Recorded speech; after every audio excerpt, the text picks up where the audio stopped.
आजकल के समाज की स्थिति, परिवार की स्थिति सब केहू देखा था। यही क्रम में एगो परिवार के जब भाई भाई अलग होके लगता लोग, दाम कौड़ी खेत बाड़ी सब कुछ जब बटाए लगता, तो वो अपना माइयों बाप के बांटता लो, कहता लो कि माई 3 महीना तारा कह रही है तो बाबूजी 6 महीना होगा कह रही है। यह सब देख के बाबूजी कहता रहे कि बबुआ तहलो में नहीं खे पटत, तहलो अलग होता रहो, अच्छा बात है, लेकिन हमनी दोनों व्यक्ति में तो पटते बा। ऐसे हूँ माई बाप बांटे वाला चीज थोड़े है, हम अकेले ही रह ले जा, हमनी के मेहनत मजदूरी करके हम खा पी ले, बाकी हमनी के मत बांटे। गीत के ये भाव बा,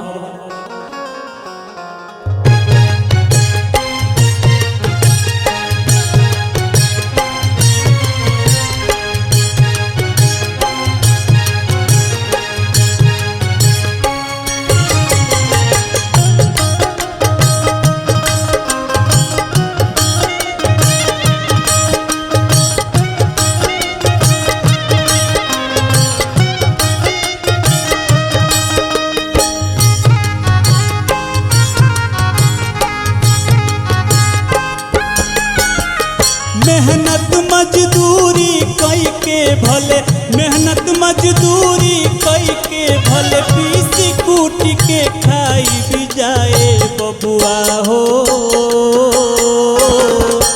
दोनों परानी ना बटाई भी जाए बबुआ हो, बबुआ हो, दोनों परानी ना बटाई भी जाए।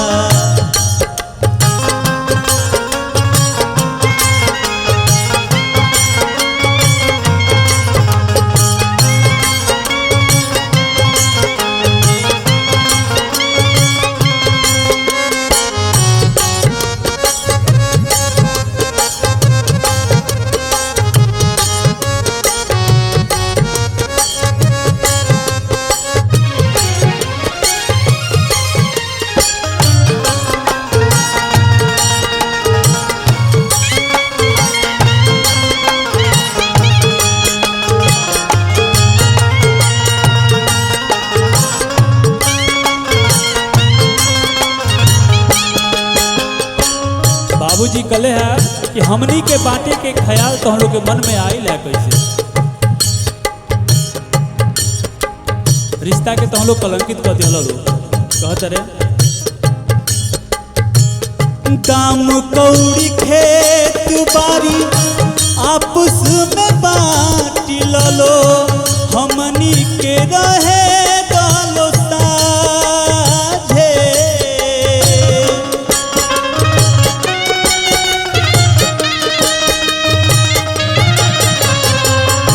आज से हम अपना के बुझब निहतानी तहरा, माई के बूझ ले विबाझे,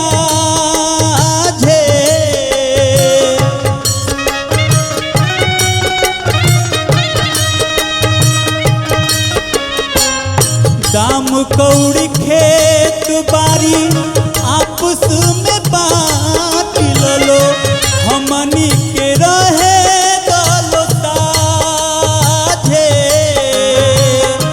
आज से हम अपना के बुझब निहतानी तहरा, माई के बूझ ले विबाझे, हमनी के कवना अपराध में, हमनी के कवना अपराध में, जिंदगी अलग बिताई भी जाए बबुआ हो, दोनों परानी ना बटाई भी जाए बबुआ हो, बबुआ हो, दोनों परानी ना बटाई भी जाए।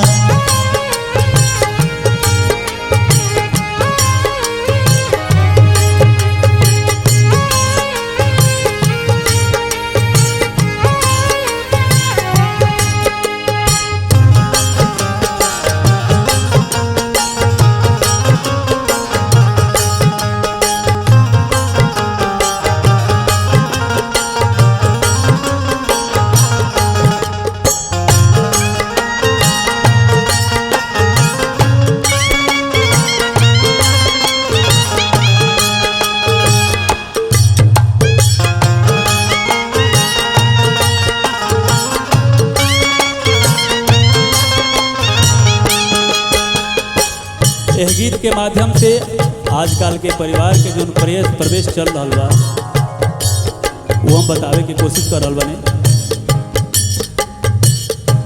मेहरी के फेर में अनेर तहनी भाई लोग जब रिश्ता भुलाई दिहल खून के।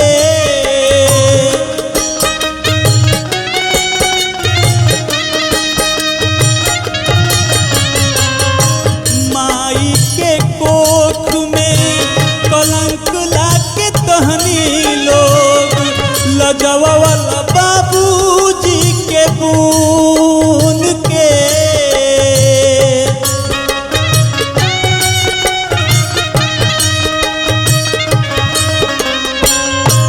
मेहरी के फेर में अनेर तहनी भाई लो जब रिश्ता भुलाई दिहल खून के। माई के कोख में कलंक लाके तहनी लोग लजवावल बाबूजी के बून के। बागी बोझ बने से पहले, बागी बोझ बने से पहले खुद के बोझ उठाई भी जाए बबुआ हो।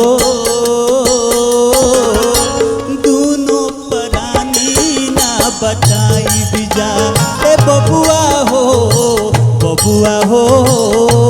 दोनों प्राणी ना बचाई भी जाए।